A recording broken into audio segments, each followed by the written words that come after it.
Welcome back to the Breaking Balls YouTube channel. It is Bob here, and we have got yet another silly season update here in NASCAR.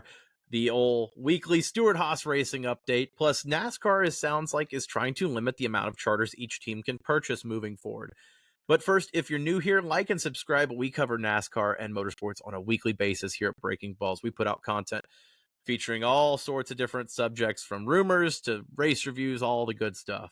But like I said, silly season is ramping up here in NASCAR, and Jordan Bianchi from The Athletic, one of the best beat reporters in NASCAR, he's got his finger on the pulse in just about everything, had a report today updating the progression of where drivers are looking at next year, as well as the potential charter agreement with NASCAR. Still not signed, and even though unlikely, the potential of a lockout looms more and more possible as this charter agreement has not signed between the teams and NASCAR.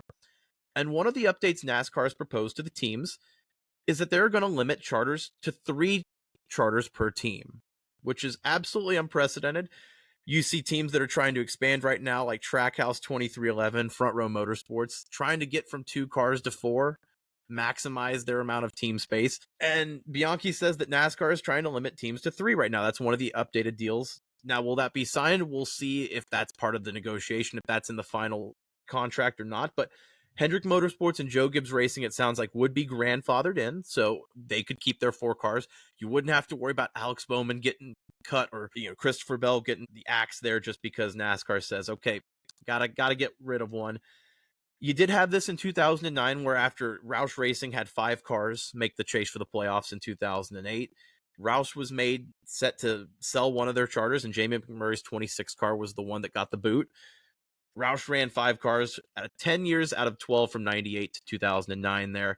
But since then, the 2009 season, NASCAR has capped teams at 4 cars per max charter. This would be an absolute game changer as far as, like I said, teams planning their futures, especially Trackhouse.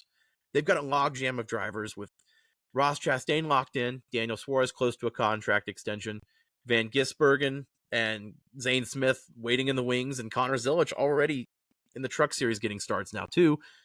Trackhouse really needs those seats, and if they can only maximize at 3, that's going to change their plans long term. But definitely something to watch moving forward here. The other thing that Bianchi was really notable about in this update was that Stewart-Haas Racing, which has been it feels like, news each week with their charter agreement, it sounds like Stewart-Haas Racing is trending on selling all 4 charters currently. Whether that is just completely ceasing operations, it seems like that is the case right now. It seems like the building is potentially going to be sold to Front Row Motorsports. They're the front runners right now. But Stewart-Haas Racing, it seems like next year will not have any cars on the NASCAR Cup Series track. Their OEM manufacturer agreement with Ford ends in 2024. They have not signed with anyone else, and it seems like right now that is not being pursued. And like I said, with the 4-car grandfathered in rule with Joe Gibbs and Hendrick Motorsports, Stewart-Haas Racing has 4 cars too, but there seems like no talk about them getting grandfathered in if that was a rule. Sounds like the slow downturn of SHR is finally here. The next gen car is just giving them fit. And then you have Kevin Harvick leave and retire. He was basically carrying them in 2023, and Eric Almirola leaves the team as well. And what did they lose there? They lost Busch Beer and Smithfield, 2 different 5-figure sponsors that unfortunately Stewart-Haas Racing has never been able to fill in the meantime in this 2023 season. I think financially they're seeing that loss there. Almirola and Harvick had really brought to the table there in their mid 2024. So we'll see what happens there with Chase Briscoe, with Josh Berry, with Ryan Preece, with Noah Gragson. Briscoe's been rumored potentially with the Wood Brothers 21. He's been in that Ford development camp his entire life, so I would tend to see him staying with a Ford, but that's yet to be seen. Josh Berry, Ryan Preece are both Kevin Harvick represented drivers, so it'll be interesting to see where they fall.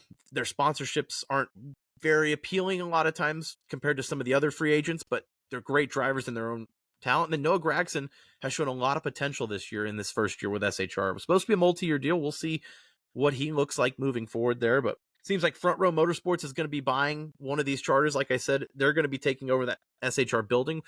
We had a video a couple weeks ago that kind of said this was something that looked like potential with FRM and Stewart-Haas Racing merging.